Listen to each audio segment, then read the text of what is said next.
Yo, guys, I hope you're well. So, guys, we're delving again into the mind of Keir Starmer. What makes this man tick? What makes him do what he does and say what he says? And just picking into this is a little while back now, and this is on the aftermath of the Beergate scandal and the Durham incident, the Durham inquiry. So, guys, let's check this out. So, this was Starmer and the lockdown investigation. Let's check it out. That we need in the country. Also, just before I go on, are you also more relaxed because of the Durham case is over? You were exonerated. How did that feel for you the moment that the police announced that investigation? Was it a mouth go dry moment for you? You knew, you must have known in that moment, God, I'm going to have to resign if they find me. Was it horrible? It must have been awful. It was a really big moment when they made their decision. I was confident we hadn't broken the I know, laws. I'm not. How did it make you feel? You must have been nervous, frightened. Did you think, God, it's all about to go wrong for me? I really hated it, if I'm honest, being subject to a criminal investigation. So, Keir Starmer was subject to a criminal investigation. I think it was Sir Keir Starmer and Angela Rayner as well. And I think the investigation went on for a couple of months, etc. So Keir's just said he really hated it. He hated being the subject of a criminal investigation. So why was he so keen and so zealous in the way he went after anyone and everyone that was involved in the riots? So basically he's put everyone into the same boat, into the same little bucket, the same basket. He hasn't looked to have any differences between anyone. He's called everyone far right thugs, this, that, and everything else. But I can't believe that, because if anyone who's gone through a situation where they've been accused of something, and especially where being accused they had a lot to lose if they were found guilty of that or whatever they've been accused of, you'd have thought they'd tread a little bit more gently, a little bit more, they'd have had a bit more lightness of foot in the way they tread. But it's a strange one. So we just carry on with this. I've heard a little bit of this. I haven't heard it all. So just want to get into the mind of Keir Starmer. When you've been the Director of Public Prosecutions, I hated it. And I'm not like other people in many respects who may say, well, that it doesn't really matter. I did, it really meant a lot to me. So I don't get that. He just said he's not like a lot of other people who thinks it doesn't matter. I can't think of anyone that I've ever met who would ever say getting their collar felt with the chance of potentially having a criminal record, of going to jail or something, blah, blah, blah, has ever said it doesn't matter. Really? What planet is this man from? It was a burden that I was carrying. I'm trying not to show it, of course.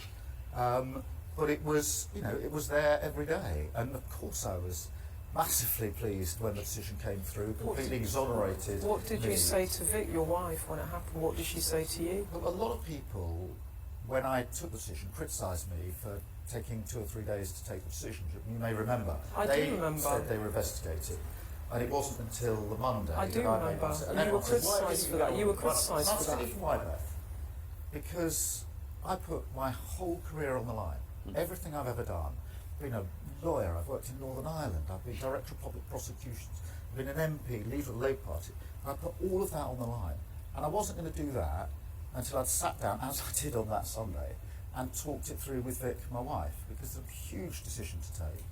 I took it as a matter of principle, because I thought strongly that those who make the rules can't break the rules. I also wanted to show that not all politicians are the same, because I think that is very corrosive. And the delay was my fault. It wasn't that people had blamed me or the team and said, why didn't you get out quicker? Why didn't you make the 9 o'clock news? But I knew I need to sit down on my own with Vic and say, well, this is what I'm going to do. What do you think about it? Is it the right decision? I am literally putting everything on the line. So guys, I don't know if you guys remember this, and I'm just trying to piece it together myself. So basically this is all around the Beergate scandal, and this is the scandal that more or less cost Boris Johnson his prime ministership. So basically what happened was that the Conservatives were basically outed for having some of these parties and gatherings, social gatherings, in the middle of lockdown where they weren't supposed to. And I think the Labour equivalent, because Starmer called Boris Johnson and the Conservatives out on this Beergate scandal, and then I think some newspapers, maybe the Daily Mail, actually said, hang on a second, we think the Labour Party have done something similar. And I think it was in, can't remember this place is now, I've forgotten it, so apologies on that. But what Keir Starmer said was he would put his reputation, his leadership on the line to actually prove his innocence, that what's the situation with himself and Angela, I've forgotten her name already, people, so apologies on that, was different because they were working, whereas the Tories were basically partying it up, etc. So it took a while for it to be resolved and sorted. And Keir Starmer is saying that in that meantime, he had his whole reputation on the line, and he put his reputation and his future in the hands of other people to decide whether or not they'd broken any rules. For a principle that I believe in, but it's going to have a huge impact on us. And that's what I the bet Sunday was all about. She and then didn't we think announced twice, on the though. I mean, you must have known on Friday that's what you were going to have to do, but what you're saying is you had to check it with her. Yeah, I was up in the northwest of the country when that decision came through. I got the train back that afternoon, and I knew in my gut what I was going to do. Vic knew what I was going to do, and she supported me through it. You're still not cutting through, and Labour are doing well in the opinion polls, but you're doing quite badly in terms of personal ratings. What's going on, do you think? Well, look, we need to put this in its perspective, I think, in its proper context. We picked up the Labour Party 2 years ago, having lost it very, very badly in the election, and nobody thought we could win the next election. Now the challenge I'm getting is, why aren't you further ahead in the polls? People need to remember that 2 years ago they said to me, you're not even going to get into that position here. So one of the techniques I've tried to... people bank your gains and ignore them, and then they... when I reflect on the 2 years, what are the things I need to do better and differently? One of them is to try and blank out some of the noise some of the time and just keep focused on the job in hand. Members of the public, and this is a poll on June the 13th, Gerald Partners, that members of the public think you are boring, bland and dull. Boring, bland and dull. They'd rather watch paint dry. It's not very easy for me to say that to you because it feels a bit rude, but that's what... I mean, does that hurt you when... And do you think, oh, no, I'm not. I mean, what's happening that who you are doesn't seem to connect? Or are you a bit boring? I don't know. Or are you a bit boring?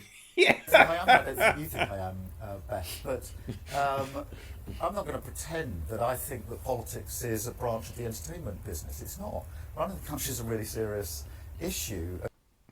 He is boring. We need serious politicians to do it. One of the frustrations of the last 12 years is that we haven't had a serious strategy for growing our economy, taking the opportunities of the future. I think we need that. What I like is when we get out, we go around the country, talk to people where they are, whatever they're doing.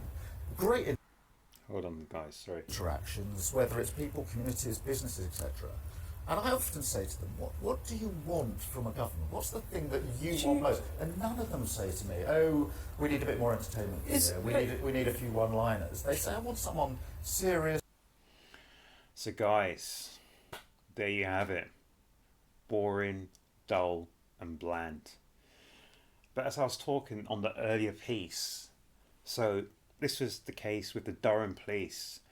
They came back with Labour had no charge to answer, whereas what happened in the case of the Conservatives and with Boris Johnson was Boris Johnson eventually resigned his position as Prime Minister because they were given a fixed penalty, if I remember rightly. So I'm still left scratching my head with Keir Starmer because it's almost like he's two different personalities. Yes, both of them are extremely dull, bland and boring, but there's one personality who tries in these situations in the front of the TV camera to be almost human, normal, kind of relatable or tries to be relatable, and then you've got the person who stands behind the lectern as the serious and the scolding headmaster, which is his way and his way alone, his way or the highway. There, there's no real in betweens, is there, people? It's almost like he's two different people.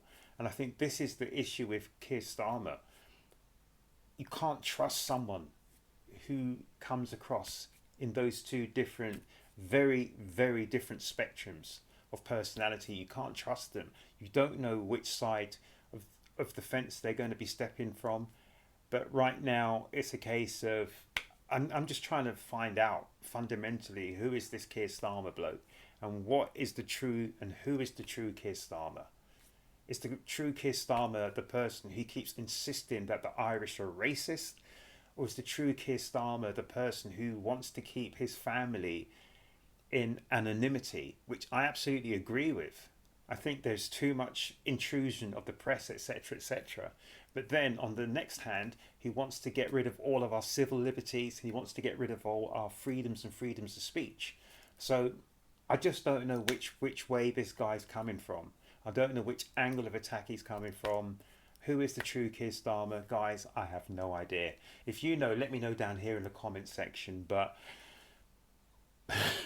what was it? Dull, bland, and boring. Do you know what? I think we'd rather take that at this minute rather than having this man destroy our economy and destroy the country. But it is what it is, people. Let me know down here in the comment section, guys. Guys, make sure you look after yourselves, you look after each other, and please come back to the next Urban Bars reaction, guys.